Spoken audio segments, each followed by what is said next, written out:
I'm floating, Sprinks. Look at me. Get down from there.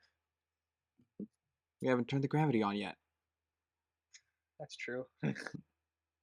Hello, everybody, and welcome to supplemental content. Adrian. We're going to Hey. Adrian. Ooh, yeah, Adrian. Of this little spiel of Project Hail Mary. It's very unorthodox-ish of a normal episode of what we do. We don't think this is a numbered episode. It could be, but we don't know yet. But with us on this ship, I guess we're in currently, we have, Hello, everybody. I'm your pilot, a geeky writer. I suppose that makes me then the captain, and lo and behold, probably no surprise, the reason why we're doing Project Hail Mary, a special guest to the podcast Fixer, the guest formerly known as Dr. Ryland Grace. Yep, and I'm actually changing my name to Scotty as I'm engineering on the ship. Oh, that's So, Scotty, not, that is, previously, no, I'm just kidding. that is so a headache. All right. Let's see. It's Scotty, the guest formerly known as Fixer, formerly known as Dr. Ryland. Scotty, the engineering Just kidding. fixer, the guest formerly. Lucky for you guys, Fixer from the series, from the video game A Thousand Times Resist, is also in engineering, so it works. So I'll say Oh, phew. Wonderful. Crisis averted. Yeah. So Project Hail Mary is the new hot stuff going around, and we figured we gotta have a chat with the guest formerly known as Dr. Ryland Grace about this, because I think that's one of the weirdest things as a first introduction to this movie that I believe, Ryder, you and I both felt, at least I felt. Yeah. I didn't know it was referencing the book or the movie at the time. Though I have since, funny enough, Oh, have at least read parts of the book. So Oh, that's good. not surprised. shock. I like sci-fi. Yeah. But I don't trust people that don't like sci-fi. ooh. Good. That's a very valid. You know what? High five, engineer. I promise not to crash your section of the ship. Thank you. But what you all might be curious as to why Crimson's not here. Well, Crimson unfortunately kind of woke up late and missed the shuttle. So he's in mission control, where I believe He got the measles.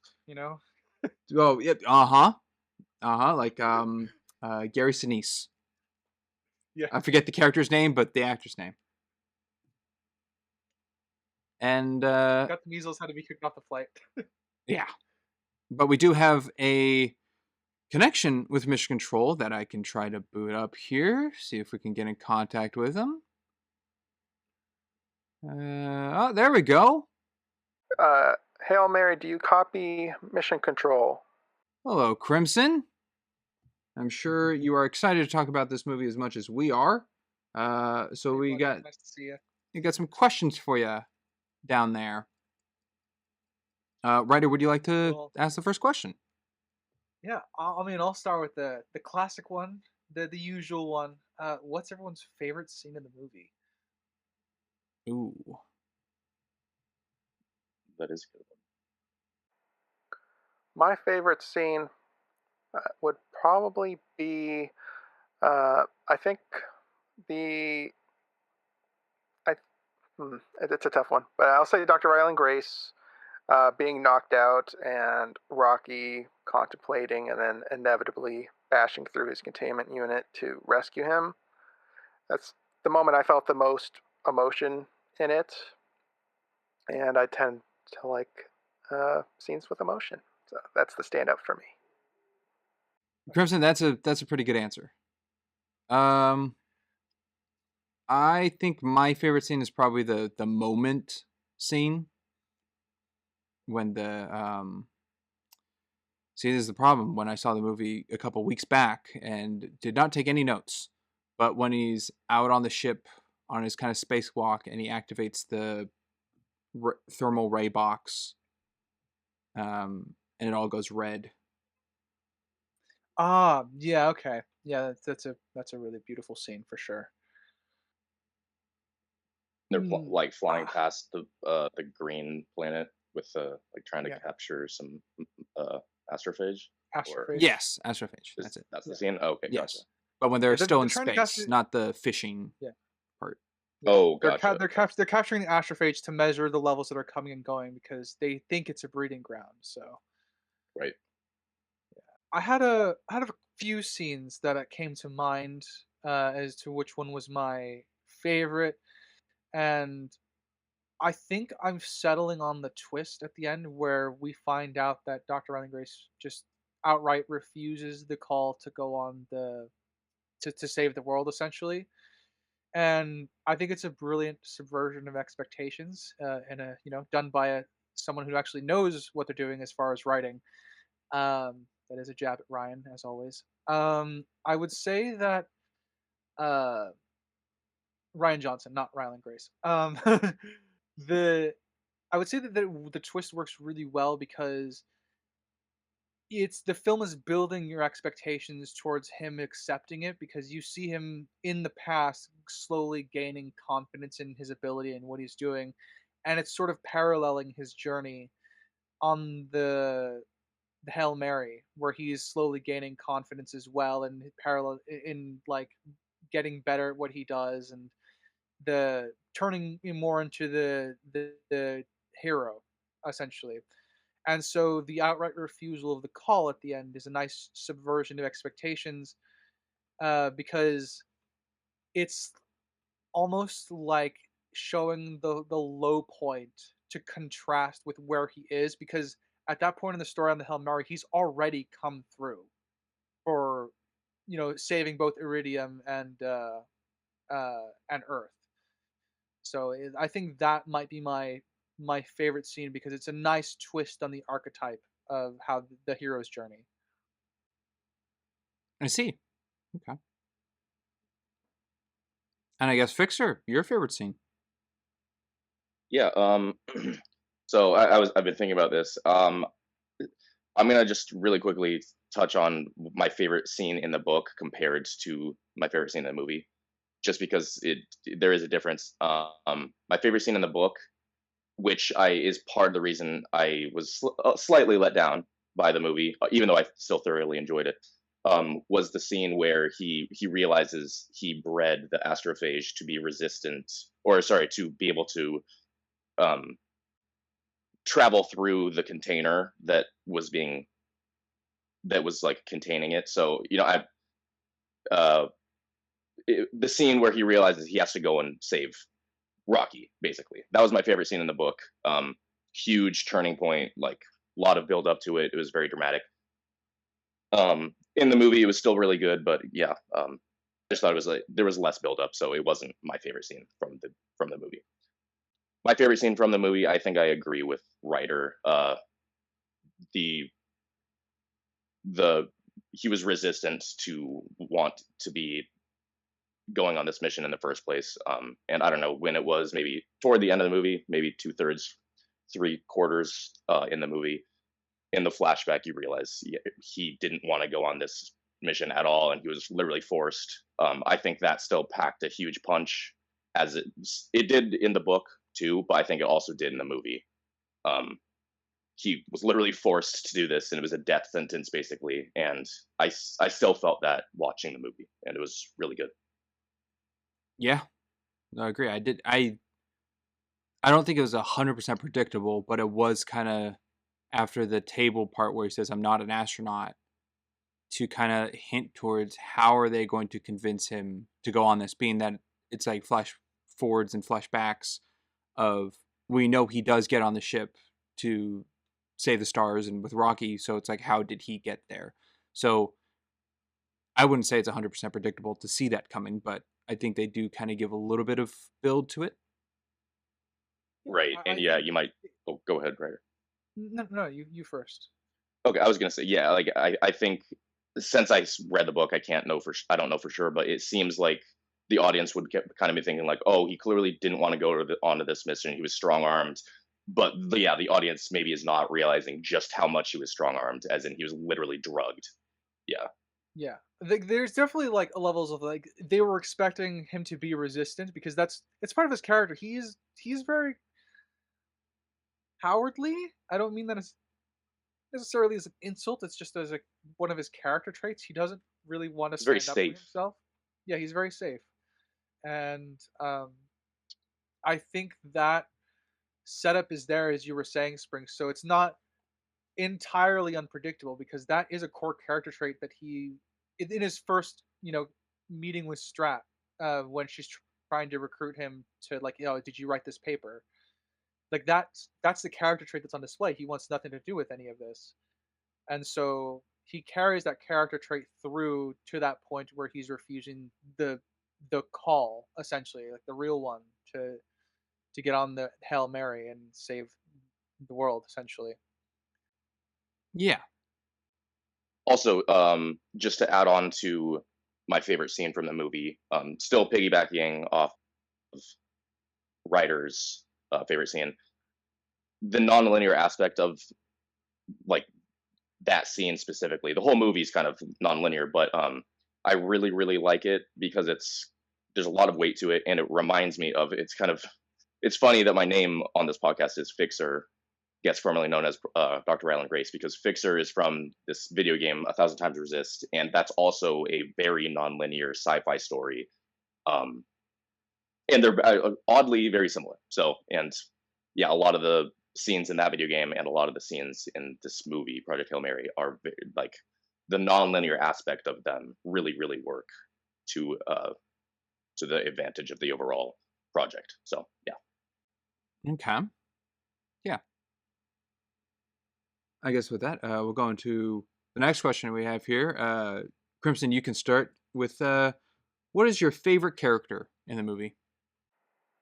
Well, I'm probably going to be with a lot of other people and say Rocky. I think Rocky's hilarious, and all of his interactions with Dr. Ryland Grace is pretty memorable. I'm usually not much of a quoter, but I can remember Fist My Bump and all that stuff. It's a funny film. I wasn't expecting it. Rocky's the standout. I even have a pet Rocky that can go on my shoulder now. No, well, Man, what a character choice. well, I don't think it's very surprising Yeah. for that. Ryder, you want to go next? Sure. Man, I'm torn. Okay. Object. I know. I'm just gonna go with my gut. It's actually Dr. Ryland Grace. I love Rocky and I love Strap, but I think Dr. Grace is my favorite character. Okay. Well, lo and behold, Dr. Ryland Grace is also my favorite character in the movie. And mine, it's either Strat or Dr. Ryland Grace. I'll just go against the grain and say Strat. Super, super interesting character. Yeah. It's kind of like she has so much power, like an unknown amount of power in this project. She's like higher, like more power than the president of the United States. It's really cool.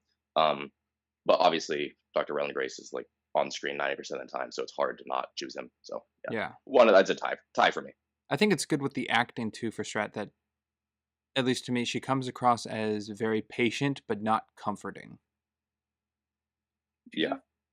She's a very layered character in the film. Correct me if I'm wrong, Fixer, for the book, because I remember her in the book being, I'm gonna just put this in quotes, stricter, kind of meaner. She's more cold, I would say, in the book. Yes, I would agree.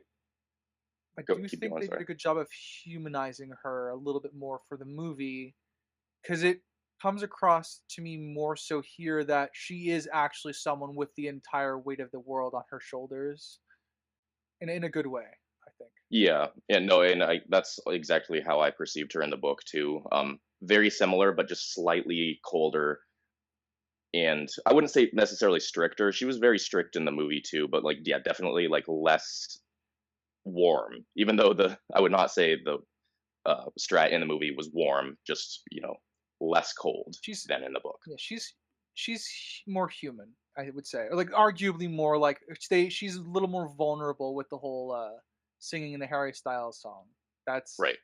Was kind of her letting her guard down, because I mean she is the leader, so she needs to inspire the troops, Right, which I think I maybe liked the Strat in the movie maybe even a little bit more than in the book. But I still love the character in the book too. So yeah. Gotcha. Well, I guess we all like Dr. Ryland Grace, it seems, but yeah. Yep. I guess I should preface now. I have not read the book, just in case.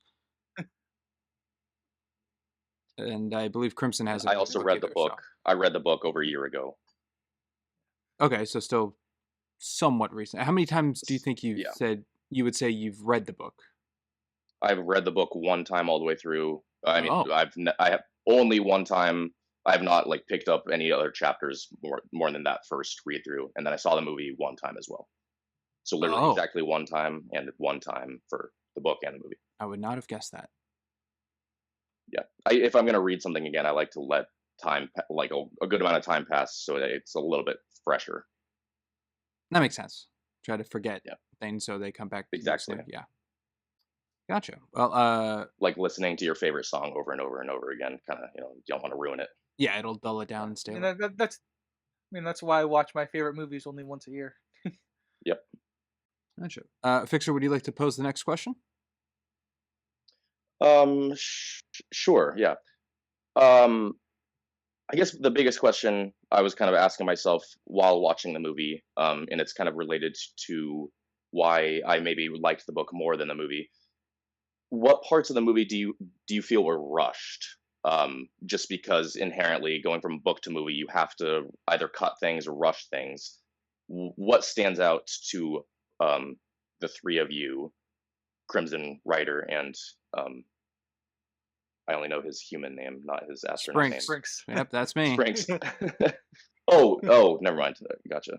Crimson is the guy that's in mission control. Go ahead.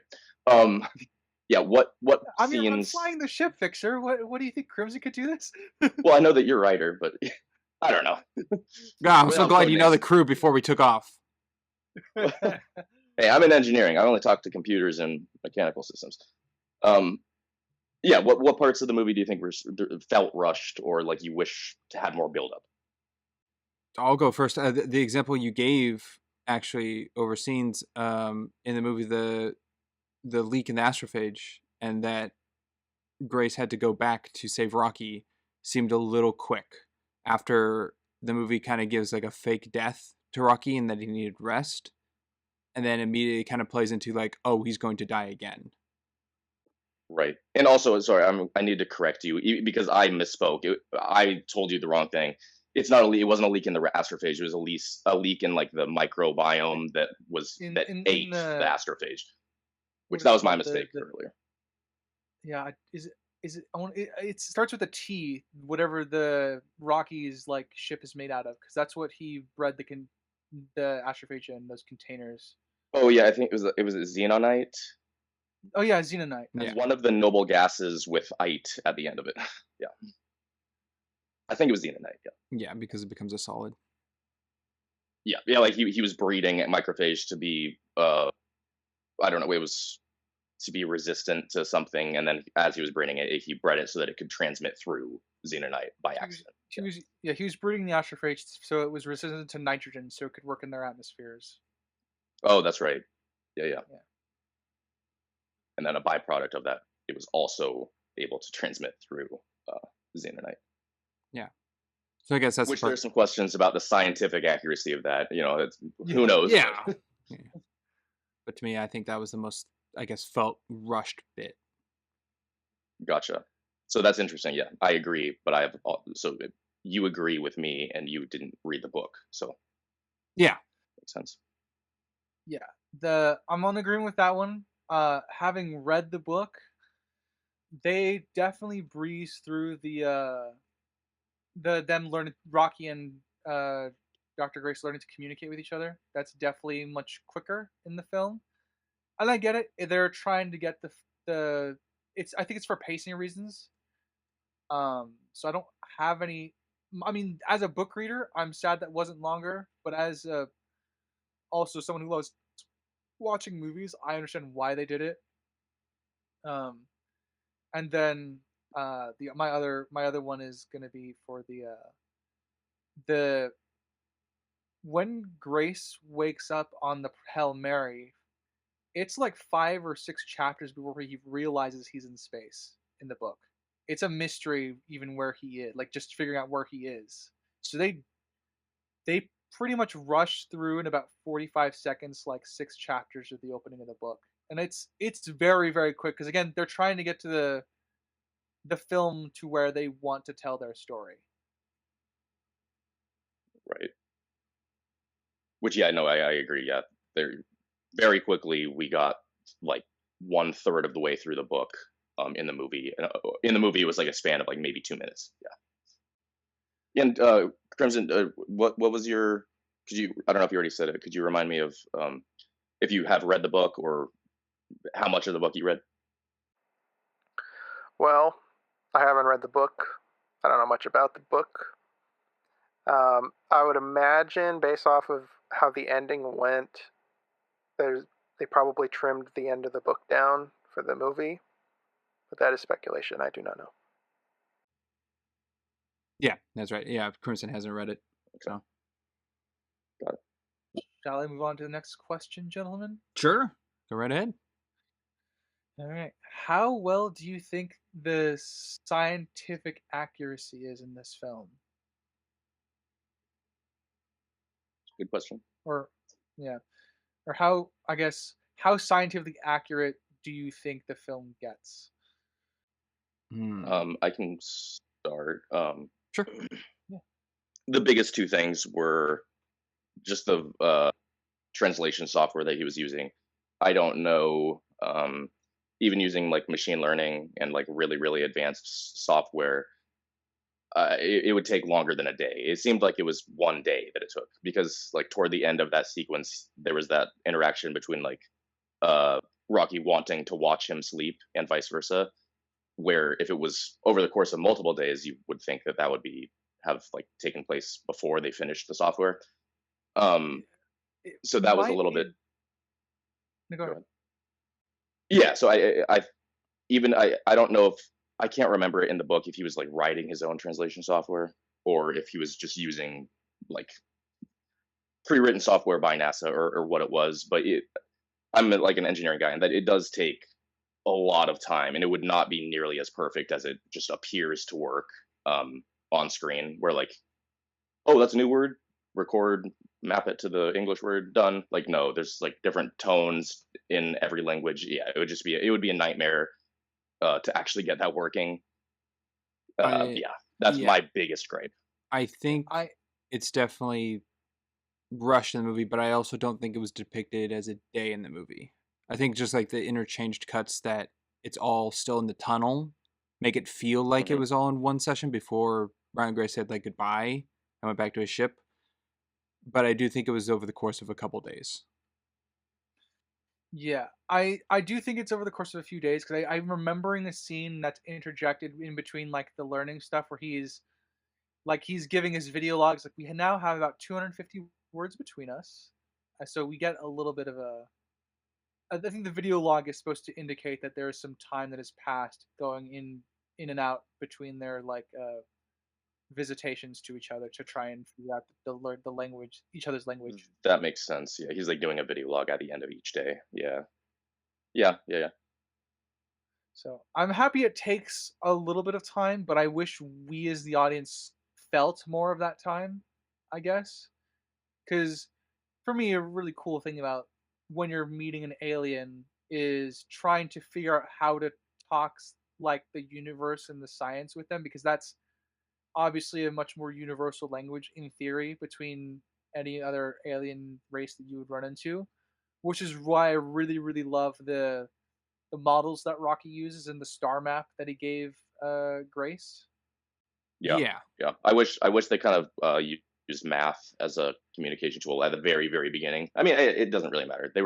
Rocky started using 3D printed models, which also worked really well. So yeah, I guess that's a good inference that the first interaction with someone as a fellow space traveler in space is to communicate like geography of space. Yeah. I agree. The math would be a good one. Fixer. I think another good one is usually the elements. So like the way we got how he introduced oxygen, the 2 rings.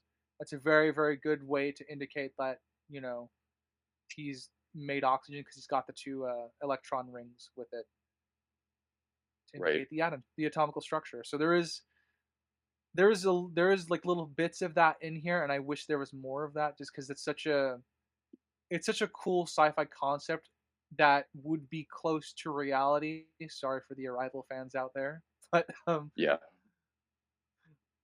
Though I do feel like there should have been something on his ship to test the levels of oxygen in the tunnel rather than just doing the leap of faith by removing his helmet. yeah, I mean that for me was more of a I have a more of a character issue with that than I do like a pacing issue, because I do think that the reason they did this for pacing, because it really wouldn't be that hard to go into a ship to come back and test it before he takes his helmet off. Yeah, and even the test could be Why? faulty, like just like a safety net kind of thing. Like he could still be hesitant to remove the helmet like he does in the film, but rather than just kind of going in blind. Yeah, like why risk it? At this point, you know you're there for something super important. Yeah, that's true. Yeah, yeah. You were saying he's kind of cowardly. In some ways, he is, but yeah, he's also still a scientist first and foremost, and like a good person. Like he's not gonna just like, oh yeah, the 7 billion people on planet might not survive if I die out here, but yeah, whatever, I'll risk it. Yeah. Yeah. And Crimson, your thoughts on the scientific accuracy? I feel like it's pretty accurate. They had the centrifugal force to maintain an artificial gravity on board. Um, they had the sci-fi aspect of having a gas be a metal, um, though I don't recall what it was. Uh, Maintaining the suits and how long it takes to operate them, and just capturing uh, how they captured the red stuff going on the planet with the, I guess, wrecking ball, red thing collector. All seems pretty good. It kind of seems like a particle collector, which is pretty scientifically grounded, I would say. And then creating a bacteria to combat it, it's just cool. I think it's pretty well done. Ah, Fair enough. I actually have one more thing to add on this. I think I really liked the turning the ship into a centrifuge to make the artificial gravity. That's how in a lot of sci-fis, when you see like the ship spinning, that's what's generating the artificial gravity. So I like that, turning the ship into like a centrifuge and making the gravity for the ship. It's really cool. I love it. it's cool that they also put that into the Lego set that they made. Oh, they already have a Project Hail Mary Lego set. Yeah. Yeah, it's the ship and it has Rocky and Dr. Ryland Grace. It's like little minifigures. Oh. All right, I'm gonna have to add that to my wish list. Right beneath my U-wing from Andor. But yeah, no, right. That is a good detail. The artificial gravity being generated by centrifugal or centrifugal or centripetal Centrifugal force. force. Yeah, you I don't know. yeah. There's two different types, and one of them's like, yeah. Anyways, I don't know which one is the correct one, but yeah, I honestly that's true. But I kind of just look at that as like the bare minimum. If they just have like a gravity generator like magic thing, that would piss me off, and I probably wouldn't have ever read the book. Yeah, I mean, that's kind of par for the course in a lot of sci-fis. But when you're doing a hard science sci-fi, I definitely prefer this to like. I mean, I love Star Trek, right? But all obviously, like every ship has artificial gravity, um, That's and a good point. Yeah, I guess I still like Star Trek. yeah. So like it's like it's a variation, right? There's varying goes. Like, if you're gonna do a more realistic take on science fiction, I would prefer that you lean this way for artificial gravity, like to show how it would function realistically in space. And then, if you're gonna focus on something else with your sci-fi, like Star Trek, Battlestar, Star Wars, you have a lot more to do than just like worry about the gravity. So having just that as like your magical rule of like this is how all the ships function in this universe, as long as you're consistent with that, I don't really take much issue. That's fair. Yeah. Yeah. Okay. Well, doesn't seem like the movie was too fiction-y stuff to the science, which I guess is very Yeah, nice. it's still Andy Weir, which The Martian is like known for its scientific accuracy and like, Yeah. oh, this could literally happen in like 100 years. The Martian, I think, is a little bit closer to hard sci-fi than Project Hail Mary, which I think that's what I've seen online as well, the general consensus. Yeah, But yeah, compared to Star I would Trek, also agree to that. Yeah. yeah, compared to Star Trek, it's still somewhat feasible. Star Trek is like, yeah, maybe in like 100,000 billion years we can do stuff like that. But, Once we stop all the wars on our planet, solve world hunger, once we get that, then we can worry about warp drives. right, we can worry about literally like just breaking all the laws of physics with artificial gravity. And I mean, I think warp drives are like technically feasible, but artificial Yeah. gravity is like laws of physics prevent that. Faster than light travel. Well, I guess a warp drive is technically theoretically possible, but yeah. Anyways, yeah. I guess I'll go with the next question. What was your biggest like negative with the film? Because we've talked a lot of like positives here and there about it, but what would you say is the biggest negative to it for you? I've already touched on mine, which was I think we sped through the translation stuff a little too fast. My other one is I think it would be a nice payoff because Grace is teaching Iridian children at the end of the film. So it's a nice callback to what he was doing on Earth. But I think seeing like a conclusion to like his students on Earth might have helped round out Grace's fulfilled character arc a little bit more. Um, it's a nitpick, I think, but Yeah, yeah, I guess that's a personal nitpick because there wasn't really much a one-on-one scene with his students. It was just one scene with the class as a full, so the whole class kind of feels like one character. yeah, So it would be interesting to have him explain like to the kids he can't be their teacher anymore because he's been drafted as one of those people as one of the smartest people in the world working on the problem as he explained to them like in like one of the opening scenes. So to have Well, him but like he didn't know he was going, right? yeah, Like he didn't know he how always long thought it he was would coming be. back. But like he never thought he was going to be an astronaut until they drugged him, right? I'm not referring to the astronaut. I'm referring to him just being incorporated into the project because he's on the aircraft Oh, carrier. He's in the warehouse. He's just yeah, gets he was drafted. missing a He's just lot of work. school. Yeah, Yeah. So I feel like seeing one more scene of him with his kids, I think would have helped round out his character because he told his kids like the best minds in all of science and all the world are working on this problem, and then have to come back another day and explain to them he can't be their teacher anymore because he's been drafted, and just kind of having that sink in both for him and his kids would be an interesting scene, I think, considering that Grace is particularly a cowardly character as well. I agree. That would have been really cool and very interesting. I don't remember if that was shown in the book. I don't think it was. But I think even in the book, that would have been a cool scene. Because yeah, I think some of them would be like kind of heartbroken, devastated, but I think some of the kids maybe would be like really excited or proud, like, oh, that's like really cool, even though it's I bittersweet. mean, Yeah, yeah, who knows? proud. I think there would be a full range of emotions. There would be kids who'd be proud, who would be excited, and then there's other kids who would realize that it's our high school slash middle school teacher that's being drafted, and Right, isn't that not a sign of desperation? Because he said the best minds are working on this, so I think you get a full range of it, honestly. right. Then it's also kind of paints a picture that like, well, Dr. Ryland Grace is one of the best minds for this project. That's why Strat forced him to go. Yeah, Yeah. Well, wasn't in the movie it said Ryan Grace was one of like 43 like contestants like when he was having like lunch in that kind of like tunnel. Like he was one yeah. of He said like that other options. she had gone around and recruited another 40 other scientists who are all working on this at the same time, trying to do their best to solve the problem. Yeah. But was that Right, and truth she or was was that only a gonna bluff? give him. Oh, I would take it as the truth because she's all the world governments are involved Okay. right now. yeah. I Like mean, it's definitely a truth because she took the astrophage from him, except for like 2 specs. So like, she must have been giving it to actual scientists if she wanted to actually save the world. yes, okay. I would also Yeah, be and then included because also, she said like you're free to go if you want to, which is like if it's the fate of the Earth, then she definitely has backups of other people helping. So right, exactly.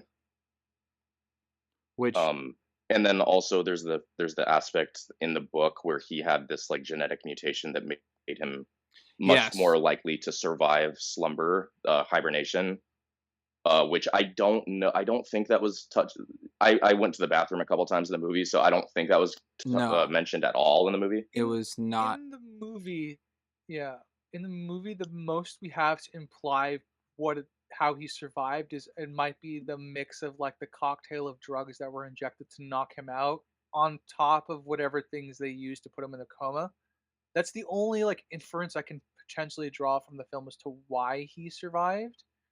But there's Hmm. not, yeah, because the genetic mutation is not Yeah, in the it's film not at all. present. And to me, that is my biggest negative with the movie is An his Yeah, explanation as to why he survive. would survive. Yeah, Yeah. his survivability, which makes it feel like more like out of. Which is why I brought up like the other scientists they had working on this project of like 40. I think it was like 42 or 43. That she said, um, because why was he the one who was drugged if you have all these other ones who could do it? It's because he's the best or the one who found how to breed them, and so he kind of like outdid something that the other scientists have not done, which I guess is why he was chosen. But I see that as the reason why he is picked of that crowd, but how he survives is not relayed.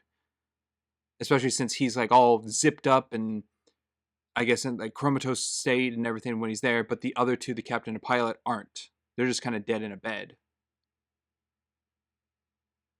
So that kind of gave yeah. me the reason that the other two were like awake kind of the whole time and going through and died of some other cause.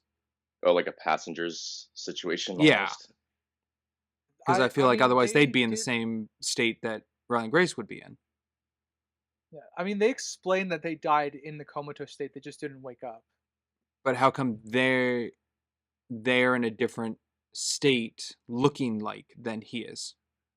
Unless Well, the symbol is he's supposed to be restrained. They're like they were the ones that are supposed to make him up and make him do work because they're they're the ones who volunteered to go. They had to force him to go.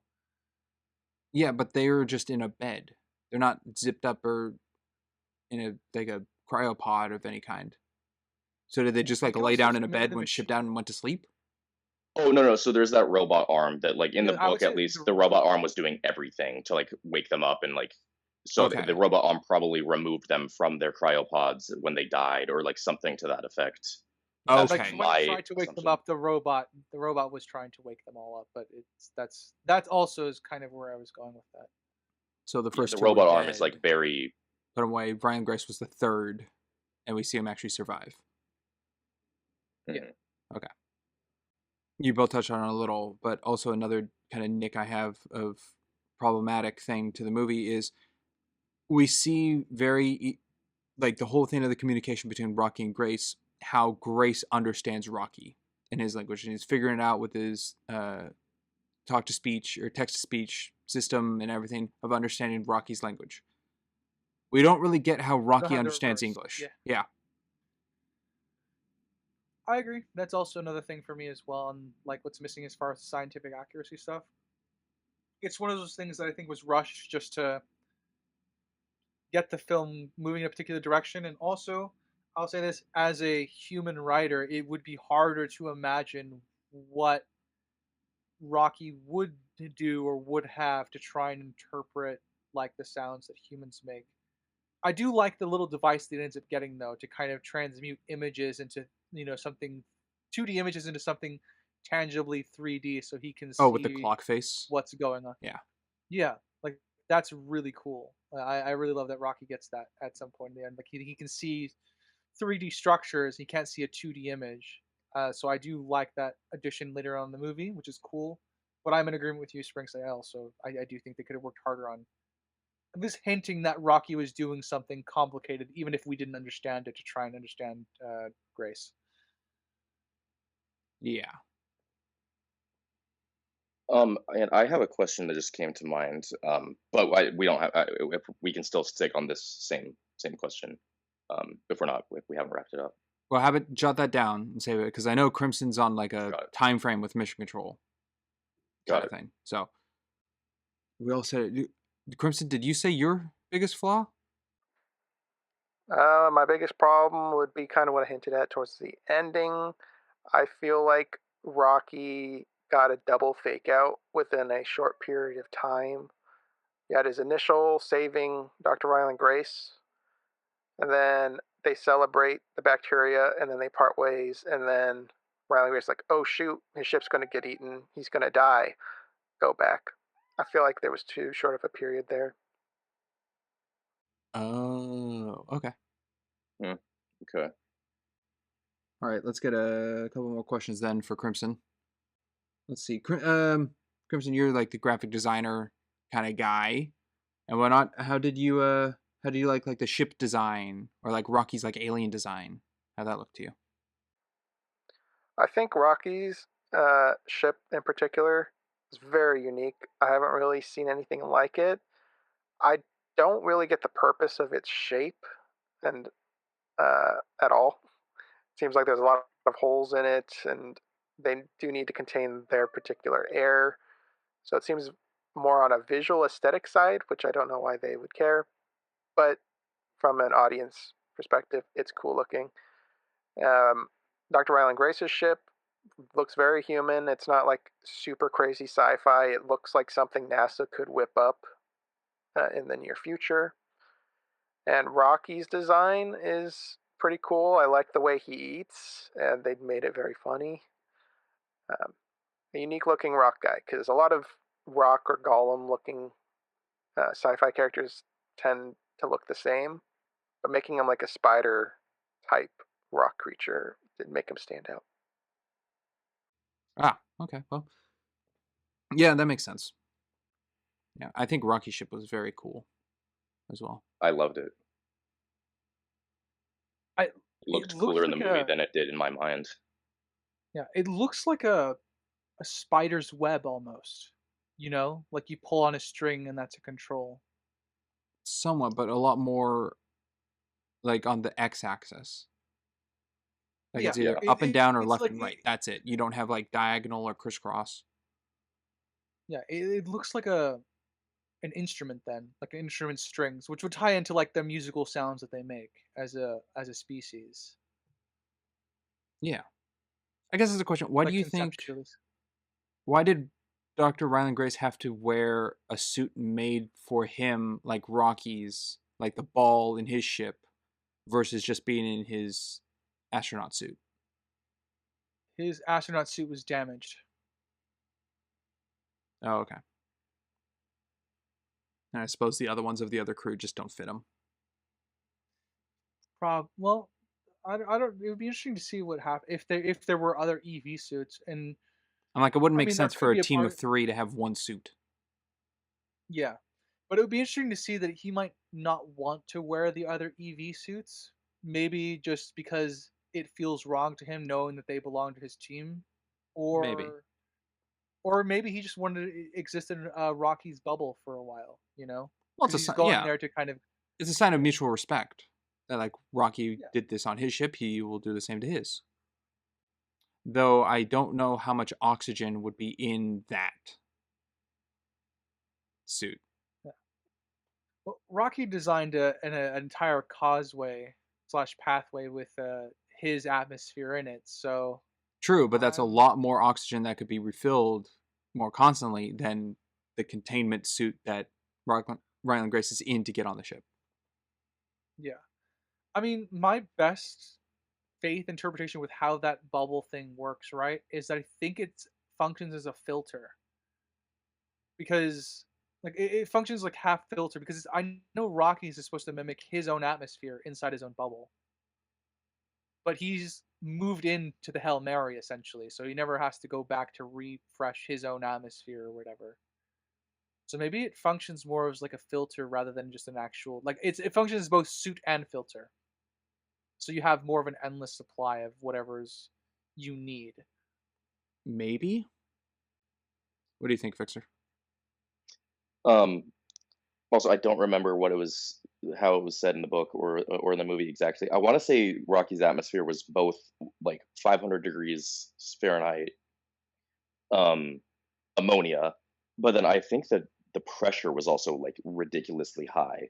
So that kind of goes into scientific inaccuracy where like I don't even with Rocky's anatomy, where it's like he's super robust, and like he survived after being exposed to Earth's atmospheric conditions on the Project Hail Mary ship. I If the pressure differential was actually what I'm thinking, that's very unrealistic. He would just explode. If their anatomy is used to like 10x the Earth's atmospheric pressure, then they would just kind of unrealistic that he was able to recover. In my mind, that was in the book too, but yeah, He was more likely to survive Earth's atmosphere than Grace's survive his atmosphere, just for based on sure. Yeah, the numbers you gave me. But yeah. I Also, just agree, he's it's like still rock. He's like made out of rock. yeah. So I do think, but I am in agreement that there's a bit of a stretch there. I Which again, I know suppose, it's not a huge thing. It's something I can overlook. Just something that I well, at thought least about. it's a good like jump when he kind of wakes up in the house, and we don't actually see him like wait in orbit for his environment to be made and his habitat kind of thing. Right.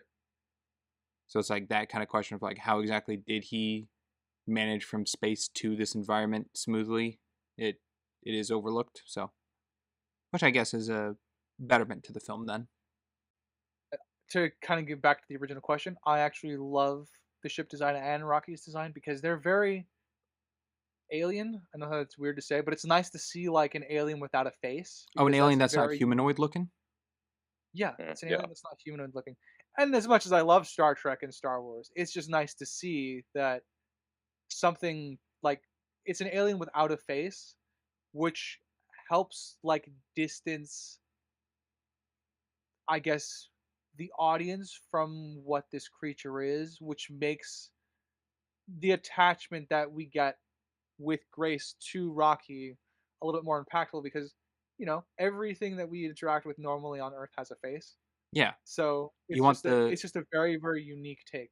the question and wonderment in something of the unknown that one doesn't know. It's like, oh, where's its mouth? Where's its eyes? Because it's not recognized to be found. Is the alien aspect of it to stand out more so than looking at something and have your answers like, okay, those are the eyes, that's the nose, that's the mouth. Like knowing the answer of correlation to what one already has with different like animals and insects and whatnot on Earth as like all these different species, to see that in an alien, it makes it stand out more. So that I do like. Yeah, I also really like that. It kind of goes into hard sci-fi aspect that Andy Weir likes to write.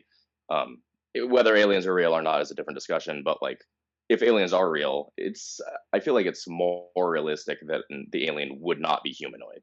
Like if we actually came across an intelligent species, I doubt that they would be bipods. And I mean, maybe they would be, but Yeah. it's a really cool take on like what an alien would look like. It would probably be very alien to us. Like it would look very weird. I really liked his ship design because again looked very weird, very alien to us, and honestly almost scary. Which you're quickly met with Rocky kind of being goofy, so it's like Yeah, well, it is cool. big and dark comparatively to Ryland's. Yeah, like it's smaller very and, like, jagged, and Yeah. it's like very sharp and jagged. It kind of looks like a enemy ship, quote unquote, but obviously it's Yeah, not. if you were in a science fiction, you would look at the design of this and say, "Oh, that's the baddies." Yeah. Those are the Romulans or whoever. Yeah, with their giant talon ship fronts or whatever from that Star Trek Yep. movie. Yeah. And then that goes into but- kind of, I really wish they didn't spoil Rocky in the previews or Oh, whatever the trailer. 100%. Then it would have been a really big, like the audience that's uninitiated, they're like, oh my god, wait, what? There's aliens in this? Oh my Yeah. god, are they mean and scary? But then it's Rocky, and then he's like, oh, so it like really punches you with like Rocky is a sweet Fixer creature. for and you. they're- Yeah, for you. I saw the first trailer of this movie, and it was the only trailer I saw. And I went to the theater multiple times seeing other things, and anytime a trailer came up, I closed my eyes, and I'm like, I'm not watching this, because Yep. I gave Fixer my word, I'm only going to watch the first trailer. But that first trailer did have Rocky in it. And I went, Yep. I think that's a big, something they should have saved as a reveal. Right, and I can't tell if they should or I mean the book did well, and people read the book and people bought and read the book not knowing there were aliens in it. I Well, think they true, still but would have watched the movie. that could be about a lot of things. People know Hunger Games. They don't know kids are dying in it until they see the movie, maybe. Like, Well, right, I was just trying to play devil's advocate for why they did spoil Rocky. But even the argument that I was trying to pose, like, no, they still read the book without knowing about him. They would have gone to watch the movie too. yeah. So I think the reason they spoiled Rocky is because they wanted to add in more of a feel good comfort to the sense of the trailers, because if you cut Rocky out of the trailers, you will lose a lot of the feel good sense of comfort that this film actually is going for. So it would be a completely, the tone of your trailer would not match the tone of the film unless you had Rocky in the trailer. Yeah, I you think lose the that's buddy why cop, they you did add it. the mystery. Yeah. So if you were to do something, if you were to give a misleading trailer, right, of this film, what you could do is you can have some of the flashy visuals, you could have some of the Earth stuff, and then at the very end of the trailer, you can hook like Dr. Grace looking through like the window of his ship, and you can see like an outline of a ship in his reflection, and that's would be the extent of what you do. But it would still be misleading the tone of the film, which I think is why they chose to do that. I agree that that's probably why they did it. But I disagree that like I think they could have done a lot of different things to like accurately portray the tone of what the movie actually is without showing Rocky. I don't really know exactly how, but like I mean, you can do a ton of things. Like Yeah, some of the scenes where Ryland is like genuinely like happy. Just don't show Rocky off to the side in those scenes. Um, I don't know. yeah, yeah. Like I said, I'm not saying it's impossible to keep Rocky hidden. It would have been cool. I think that would have been a really, it would have definitely changed my view of the film. The second that it happened. Uh, but I would have. It would have been nice either way. Well, and let's just get down to brass tacks. I mean, like the reason they spoiled Rocky was just to maximize ticket sales and Yeah, ratings, and I cute mean, new clearly it thing and worked. So merchandise. like we can't. Yeah, they know what they're doing. They're not going for necessarily critically acclaimed reviews. They're just going for mass appeal, which I think it has attained. Which I'm glad that so many people are Yeah, enjoying the I'm movie. I'm glad we got good sci-fi back. Honestly, sci-fi's been in a rough spot the last few years. Yeah, I agree. Well, I heard people were like, "This is the new Interstellar." Interstellar was, when did that come out? I want to say 2010. 2016. Oh, so like Wow, 10 It was years that ago? it was that late. no, I know. Was it No, 2010. 2016? He was working on the Dark Knights, I think, at that point. 2014. 2014. 2014. 12 years Okay. ago. Yeah. I knew it was a while And The ago. Martian Yeah, okay. was 2018, 2015. 2019, 2015. It's been a while since So we've that's had a good 11 So it was like years out. right next to Interstellar, The Yeah. Martian. Yeah. So a decade of what this is being compared to versus anything within that time frame, which is kind of wild. Now, I would put Arrival up there, but To be clear, I like Arrival. I don't like it when people say, "Oh, it's scientifically accurate." I'm like, it's not, but it's a fun movie. I loved the first half of Arrival. I liked the overall movie. Put it that way. Yeah, It gets that's how pretty I crazy at the end, where like she's like they're like literally speaking time travel into existence. Or, like, I yeah, don't even know I what. thought that was cool. But then you got like a sci-fi movie like Annihilation, and I thought that was too wild. That one's too weird. Yeah. Really, I A mean, bit, yeah. Jeff Vandermeer is like he is a weird literature author, so it's meant to be weird. So I see what you're saying, but to me, like, well, you say weird. It's for me, Arrival was just harder to like follow than Annihilation. Maybe I just don't Maybe. understand Arrival I well have- enough. I like Arrival. I have Arrival on a similar plane I do with Interstellar. I enjoy the movies, but they're more artistically pretentious. I don't mean pretentious as an insult. They're more artistically pretentious more than they are hard sci-fi. Which is not, Yeah, again, that's not okay. saying that they're bad, but that's kind of how I would describe them. I wouldn't. Yeah, Interstellar's close. I would not say Arrival is hard sci-fi at all. Interstellar, I think, tries to be hard sci-fi, but I would say Project Hail Mary is closer to being hard sci-fi than Interstellar. Yeah. Interstellar, like I said, for me, I enjoyed it a lot. I agree. It's more they try to inject more hard science into it, which I appreciate about the film. But again, again, it's not an insult. I just find them to be a little bit more on the artistically pretentious side, but it's not. That's not an insult. It's just a descriptor for me for them. Also, Interstellar. I will say I love Interstellar. One of my favorite movies of all time. They have that the time loop thing, like the what came first, the chicken or the egg issue, kind of like in the Harry Potter movie with time travel, where he saves himself, and it's like humanity saves itself by putting the wormhole in our own universe. It's like, okay, that kind of makes sense, but like, where did the cycle start? You know, there's just that paradoxical question. Yeah. Yeah. Yeah. Which Project Hail Mary does not do. Yeah. Right. Exactly. Doesn't need to. I would say. I agree. All right. I guess. Shall we move on to the next question? Yeah, I think one more question. Yeah. We can pose to Crimson while we have him. I mean, yeah. What do you think of the color theory in this movie, Crimson?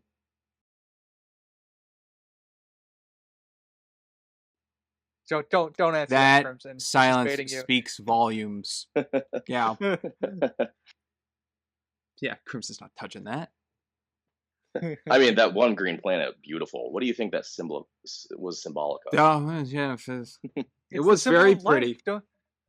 It's true. I mean, literally, yeah, literally, all the microbiome. Life, so. Yeah, that was very theoretical and really hard to pick up on.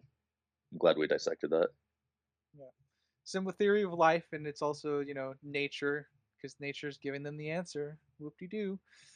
All right, gentlemen. Do you think there was a good balance between comedy and drama in this film? Or book, I guess, for me and Fixer. In the movie, I say yeah. I think it's mostly because of Ryan Gosling's acting. I think he can be good on-screen comedy without needing written jokes to be comedic. Yeah, he's a very, very good improviser. I don't know if anyone else has seen Nice Guys. I was very happy.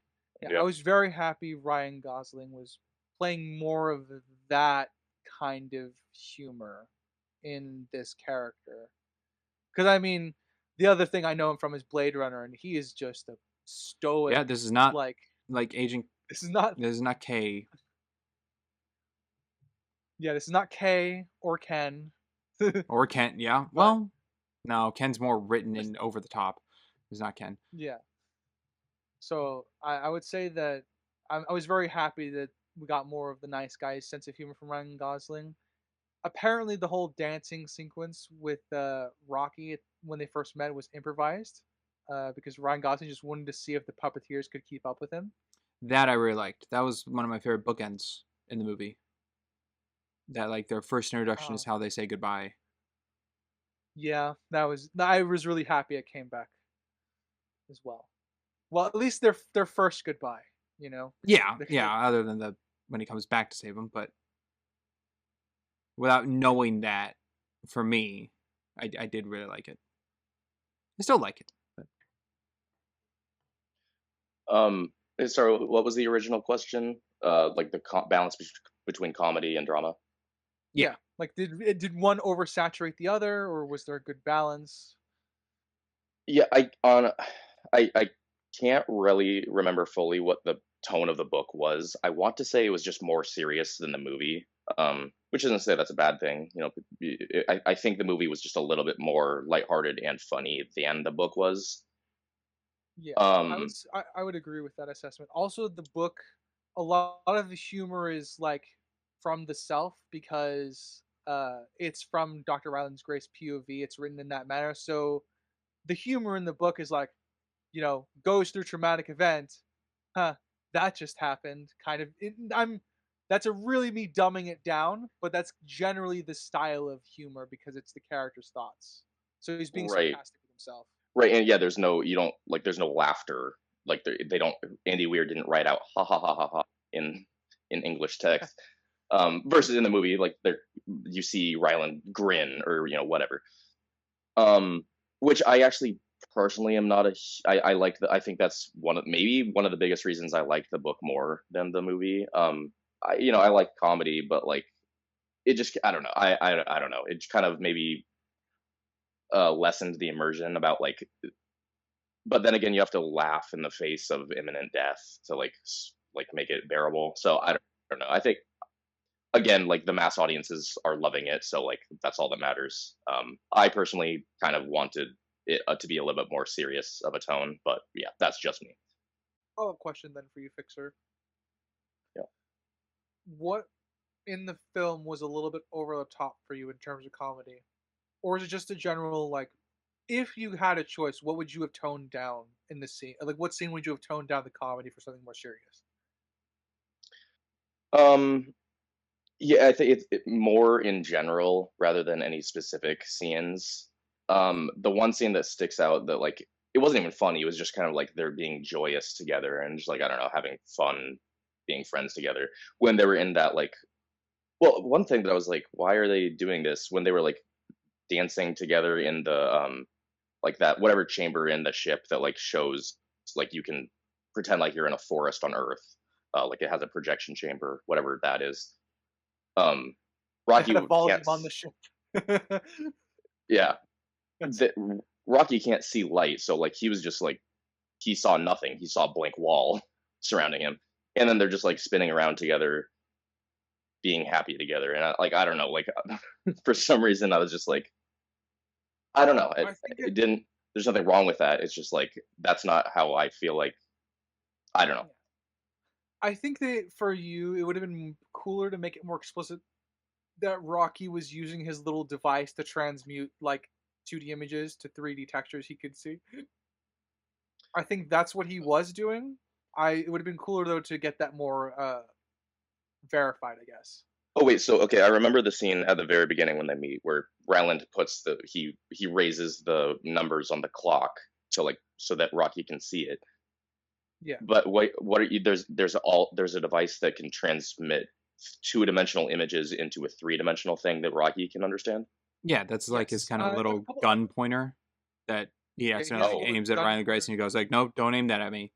But when Ryan Grace is doing like the spacewalk, that's how Rocky can like see the monitor and the buttons in the ship. Because got it. so what it does, he points it at like the monitor or the what would be the hollow screen, right? And then he has Hmm. a little kind of tablet in his room with him that's kind of like liquid micro machines that kind of make the images that his device is picking up. Got it. Okay. Yeah, I think there's I a bit. completely missed that. I don't I think it's completely missed that. So, Adrian when it's brought up, but there's something that Ryland Grace explains to Rocky, and Rocky just says that's boring. I think it was the mhm. original name of Adrian. And he's like, yeah, you just add an E to it. That's boring.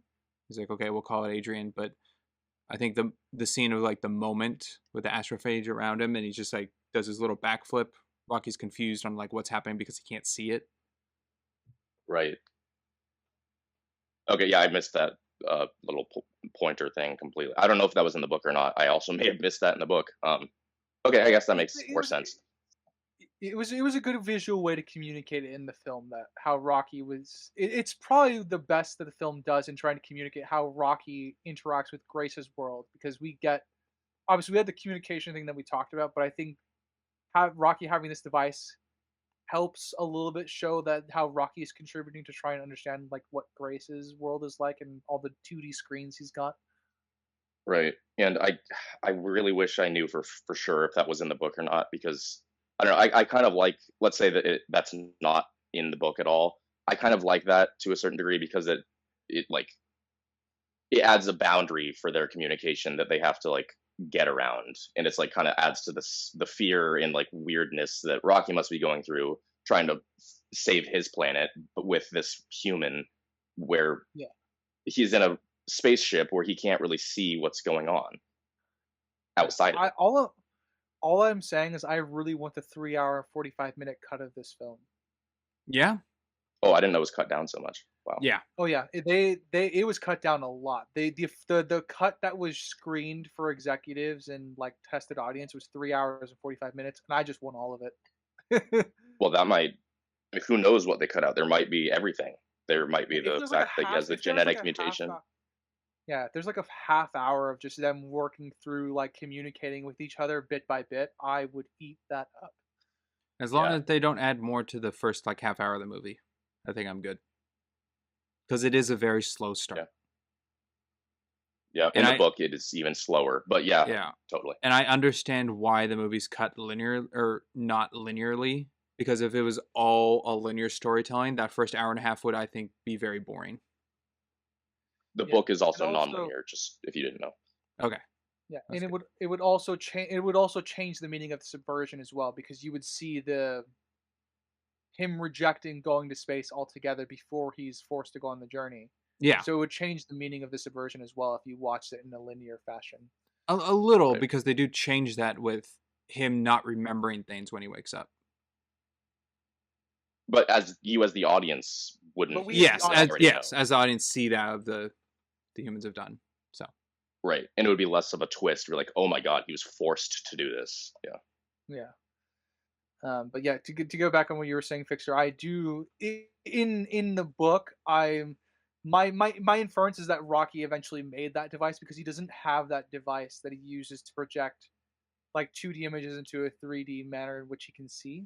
He doesn't have it at the beginning of their interactions, but he ends up having it at some point. So he made it off screen.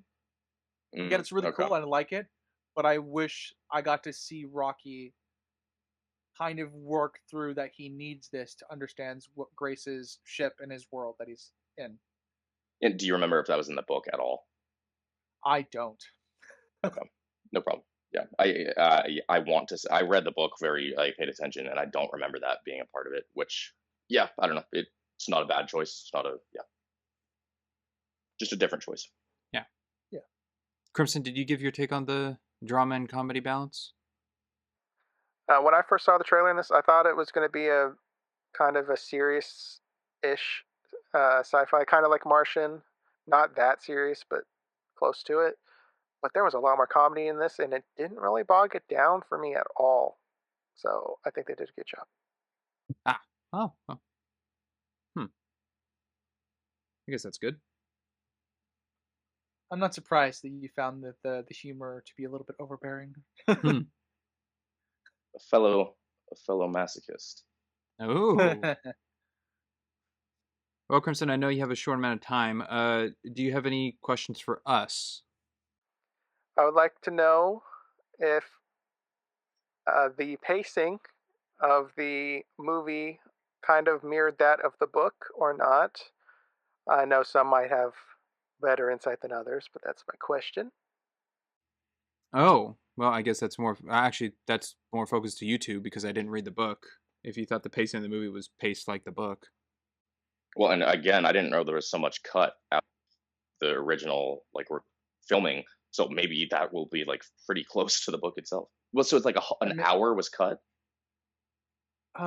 Project Hail Mary is like 2.5 hours, right? So it's an hour and 20 minutes might have been cut. Oh my god, that's like that's a whole nother almost movie. An entire movie. I know it's almost an entirely another movie. Like all of our gripes might be addressed by the. True, they just need one line of like dialogue explaining the coma thing. That fixes that for me. Literally, I want my director's cut sooner rather than later. I want my 10 out of 10 Project Hail Mary. Damn it. Yeah. I mean, same here. That's what, like, the book was a 10 out of 10 for me. That's why I had such high expectations, which were like, I still thoroughly enjoyed the movie. You chose your name for the podcast to be Dr. Ryland Grace in the first thing. I cried talking about Project Hail Mary. Yeah. He did love the book. Like I said, I enjoyed the book quite thoroughly too. So I also went in with some high expectations, especially once I saw all the creative names that attached themselves. I'm like, okay, this is gonna be good. And I do think it is a very good movie. But we're getting off topic. I'll get back to the way it was cut was meant for mainstream audiences, which I think they did a beautiful job doing that, given the ratings and the box office numbers. So and I would say the movie of the movie's pacing does not match up with the book. As I said, you spend the first 5 or 6 chapters where it's just Grace trying to figure out where he is. He doesn't even know he's on a ship or in space for the first 5 or 6 chapters. 7 minutes in the movie. It's even less than that. It's like 3, 4. Once he gets on, because he sees a window pretty quickly.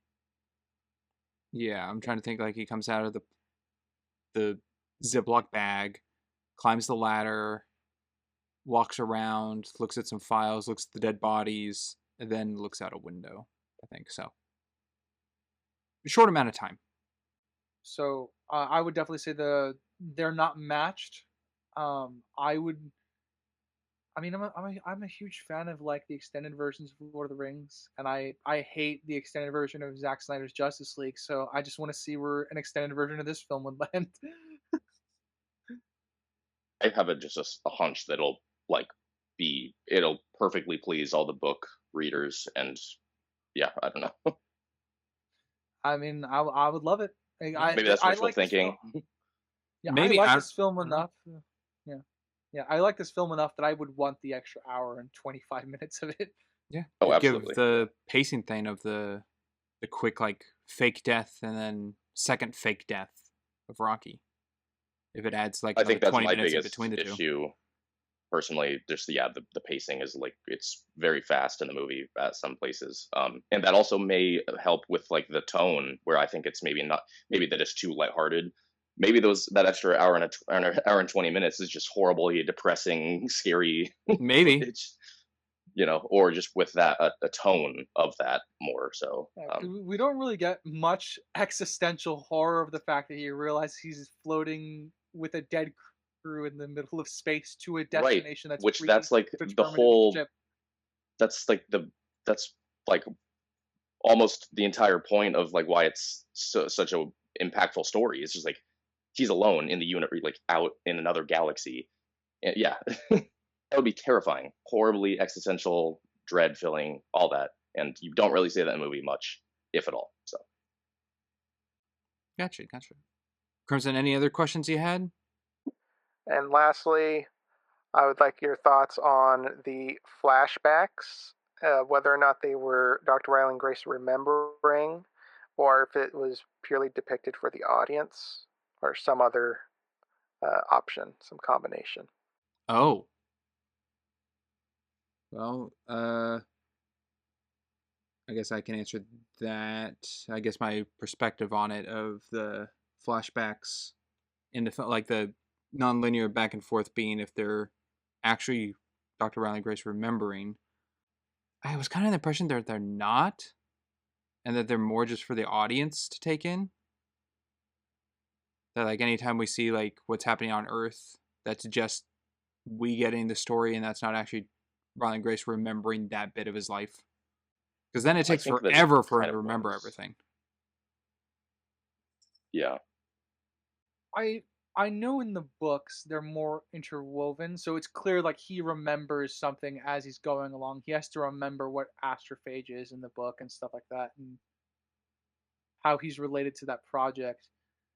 In the movie, I have to admit, I actually think because objectively looking at it separately from the book, I picked up pretty quickly that when he's getting the flashbacks, they're important to the audience, but when he's getting the flashbacks, it's when he's remembering something.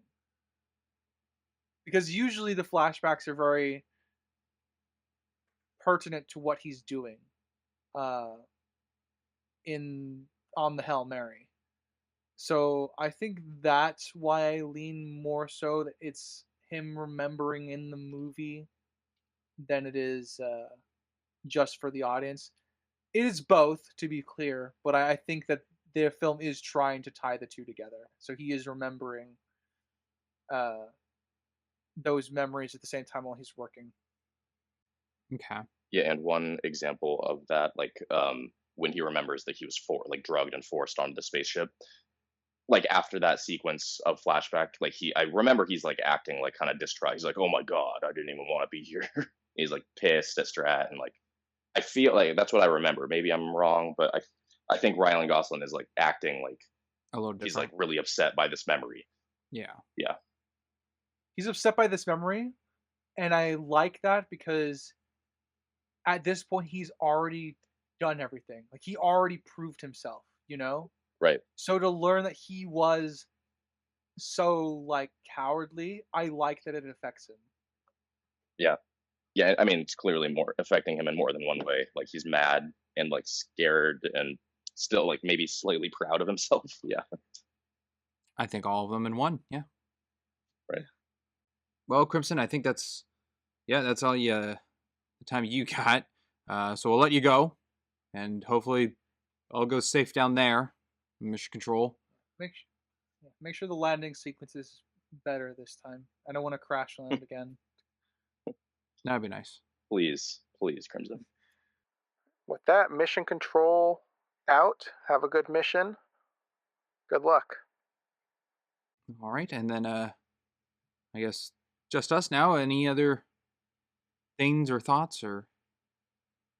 It's just us floating through the galaxy. Yeah. I quite like Straps. I mean, again, this is one of those things that Grace's character trait comes up quite a bit of him being cowardly. He walks right into the room of like all the like world leaders and scientists and immediately just wants to walk back out. It's very, again, it's keeping that through line of his character. He's getting the bigger picture now of how important this is still. Yeah, and adds the comedic beat without a written joke. I mean, like a written joke is like, I get nauseous on elevators. Oh, well, that's good. There's no elevators on the ship. Like that's a written in joke kind of thing. But this, and what you're saying is like that awkwardness to walk back out when he needs to kind of be present. And then I guess it kind of goes to his head because then he takes like the spotlight. That's one thing that comes to my head. Another one I really like. Again, I love a lot of the Dr. Grace's scenes with Strap. So like when they're on the ship together and he's like, must be hard for you to ask them to risk their lives, and she just goes, not really. It's like, no, it's not that hard. It just shows like how they're not connecting, yet they still find common ground. Yeah. Yeah. Between the two. Yeah. In a way, they're both kind of like outcasts socially. Like I don't know, like when they're after or before the karaoke scene, they're kind of like both like away from the party, like kind of like they're both loners, I guess. Yeah. Strap's got the weight of the world on her shoulders, and Grace just feels awkward knowing that they're all gonna die. Right. They don't feel comfortable with the situation where the other astronauts and people all seem very comfortable. Yeah. I think the last thing I really want to talk about, it's just a very, very quick, like, off the top of my head anyway, I might think of more, but a very, very quick, like, image of flashbacks before we get into the final one where he's sitting down and refusing the call to the hero's journey outright. There's a brief scene of him, like, that would have taken place between her asking her to fly, and her asking him to fly out with the astronauts, but it's just him near one of like the satellites dishes, and he's just curled up in a ball crying. It's a very, very brief shot in the film. Yeah, which I like that personally because it shows the weight of what's happening. Oh, man, we got through this entire Craig. I want to talk about Craig. Craig? Yeah, his helper. Oh, Grace's helper. Got it. Yeah. Confused me. Not this one, Craig. The other Craig. Yeah. Yeah. I really, really love that because Grace and Craig kind of form a bond as they're like kind of MacGyvering through their way through the experience. Yeah. When they go shopping together and he's like, do you need a receipt? No, I'm the government. Which government? All of them. All of them, yeah. Oh, like his bodyguard guy back on Earth? Yeah. And they get the sour skills. Gotcha. Yeah, that was funny. Yeah. I liked that guy. He's really great because I actually really love it. The last thing Grace hears when he's getting drugged and knocked out and he's begging Craig to help him, Craig is like, you know who you are. You got this, is what he says. Right. Even though Craig is probably not happy that he has to do this to Grace, I like that Craig has absolute faith in him because he did work with Grace. He saw how Grace worked, Yeah. That's true, yeah. Also, he probably genuinely did believe that, like, dude, you got it. He saw how if anyone else good of a scientist he was. And yeah, it made me kind of question, again, to that, like, 42, 43 other scientists, when the I think the fuel of the astrophage like explodes, like that whole warehouse, and they go running to check on everything. It's like the damage it's caused and everything. Is that what forces Strap's hand into drugging Grace? Yeah, I think the lead astronaut was killed. The other two were, or like like the main. Yes. Okay, because they didn't initially like pitch the meeting of like, oh, you're going to space. It was like till that time of then it's like, there's only one person who can help us now from the table. So. All the scientists that he was training all died in the explosion. So there was going to be a team of 3. I think another 2 astronauts that were going to go up as the science team. They both died in the explosion. Okay, so it was really and their backups then. And then their backups died in the explosion as well. Well, but the AT&T girl was like one of the astronauts. Good way. Yep. Chosen. Oh, I knew it was her. Oh, you didn't know that? No, I'm like, she's so familiar. Is that her? Yeah. Okay. I mean, I'm fairly certain. I haven't looked up the name, but like she looks identical. Yeah. Which is crazy. 2 years ago, AT&T commercials. Now you're in like one of the biggest box office movies of all time. Yeah. The additional note that I like that is with the dead scientists are the names of the probes that he sends back to Earth. No, it's the Beatles. It's the Beatles. Ringo, John, George, John. Yeah. Oh. And then it's playing the Beatles song over it. Yeah. Okay. Yeah, I'm just dumb. Okay. Which I personally hate. Never mind. I'm not gonna say that. Cut that out. Oh. People are gonna get mad. They could be. Don't worry. Hey, Fixer, as long as you're not bringing up the Doobie Brothers, we're fine. I will not speak on the Doobie Brothers. Well, overall, since this is a very different form pod than normal, I'm not exactly going to give this a rating because I figure when the time comes that we give this more of a what we do kind of episode, we can do it there. So I'm just going to give this movie a thumbs down. And if you know, you know. Thumbs down for me. And actually, I think we're in place of a rating. I think just it's fitting that we'll just go around and see who. Do we think this movie was better or worse than Splice? I'm gonna say not quite there. Oh my god! Go ahead, Ryder. Jeez. Yeah, Splice is so like artistically done. It's really hard to beat.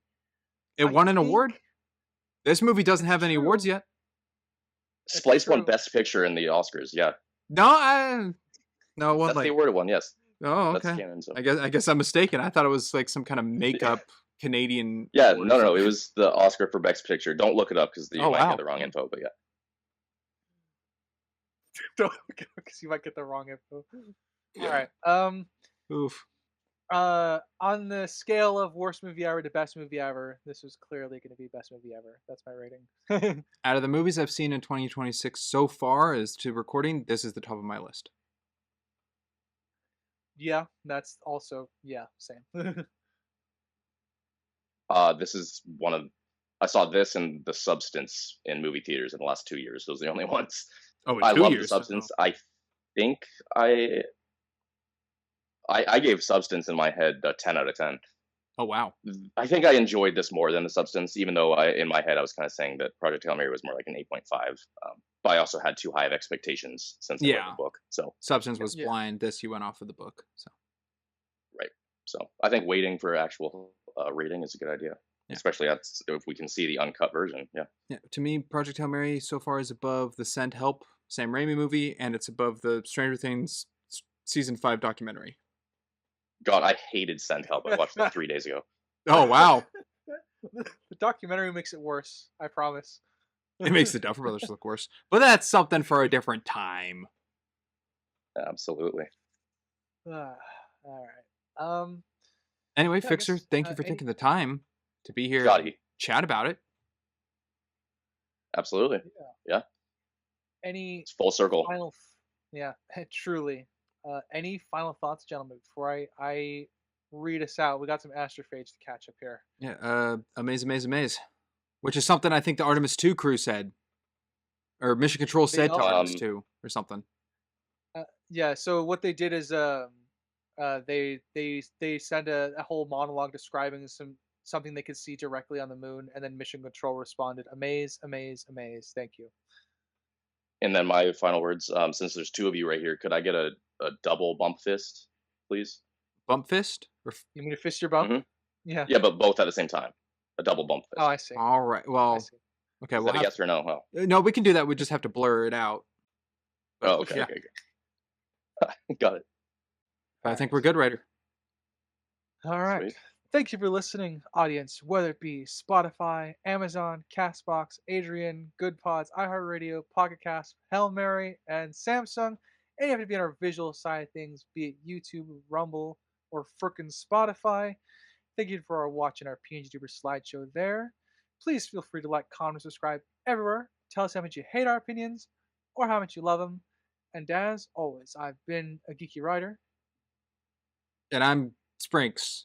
And special guest, Fixer, the guest formerly known as... formerly known as Dr. Ryland Grace. Yeah! Yeah! And we will catch you next time. Later, everybody. Toodaloo.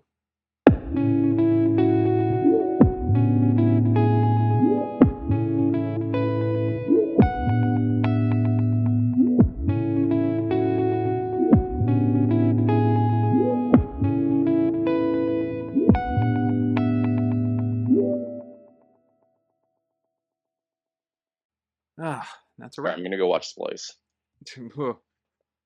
No, I mean I'll Damn it. finish playing Stardew.